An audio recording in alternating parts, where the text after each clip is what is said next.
gang, what's up? Hope everybody's having a good day out there today, and welcome back here to another edition of Intuitive Angling.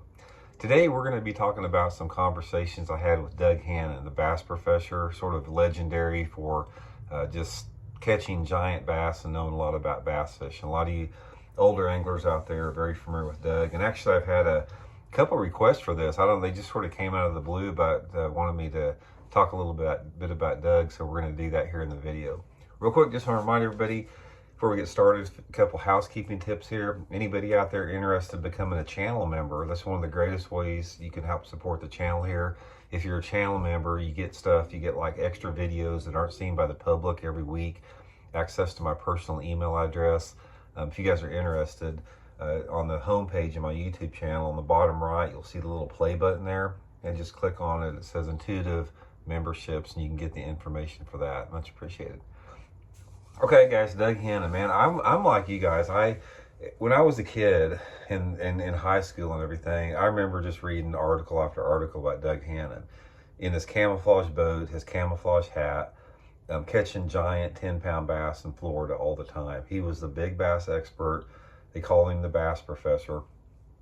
So I grew up, from the time I was, in probably late grade school or something like that, on through my entire career, reading and hearing about Doug Hannon. So the first time I met Doug, it was at the Bassmasters Classic. Which lake was it? I think it was maybe the one at Lay Lake at George, or maybe Logan Martin, maybe. Anyway, one of the Bassmaster Classics I fished in Alabama in the 90s. And in that particular tournament, Doug used to come to the Bassmaster Classic, and he would like monitor the bass after they were caught. So what would happen is in the Classic, every contestant, you had a number on your boat, and you'd pull your boat. They'd back the truck down, you'd pull your boat out, like say if I was number 15 or something like that, and you'd get in line, and we caravanned all the way back to the Coliseum to weigh in. And after you pulled out, Doug Hannon would come over to your boat, and he'd get in the boat, and he'd look at the live well, he'd count the fish, he'd check their condition out and all that type of stuff. And he'd make sure that the oxygen levels were correct in the live well for the ride back. He would put ice in the water, basically just general fish care. And he was sort of like the go-to fish expert like that. So that's how I got to know Doug. I sort of formed a friendship with him at the Bassmasters Classic. And in the ensuing years, we had lunch together a couple times, and we had several lengthy phone calls. And that's what I want to talk about today, is the phone calls I had with Doug. That one of the things, I just was a sponge for information. I was just, whatever he was willing to teach me, I was just, open for it. So I was always probing him for information, particularly on big bass and Florida bass, because we had a lot of tournaments in Florida.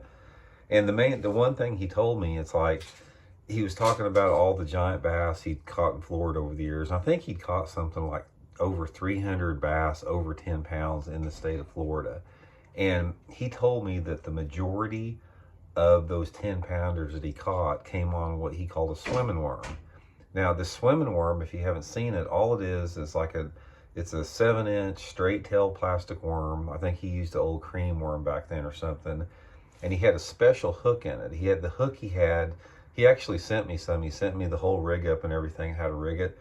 But the hook that he had in the thing was sort of like one of those old true turns, and he rigged it where the worm had sort of like an S bend halfway up in the worm.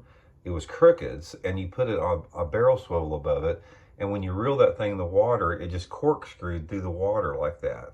Real subtle presentation.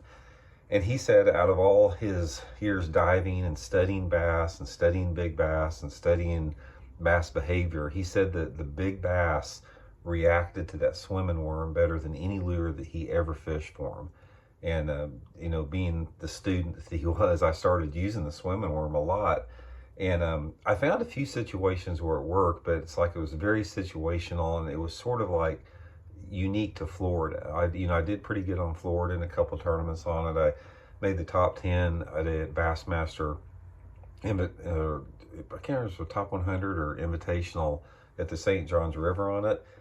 And that was just completely, to Doug. But Anyway, it was interesting talking to him because he had a viewpoint that was completely different. He wasn't a tournament angler at all. He was just a student of the fish, man. He just loved fishing. He loved big bass. Just, was a really integral part of the industry for many, many years. But anyway, I just thought I'd share that with you guys, the story of the swimming worm with Doug Hannon. Like I said, we lost Doug several years ago, and a lot of people that are newer in the sport maybe don't know who he is, but I just wanted to sort of keep him alive a little bit for everybody. So hope you guys enjoyed the video. We'll talk later. See you.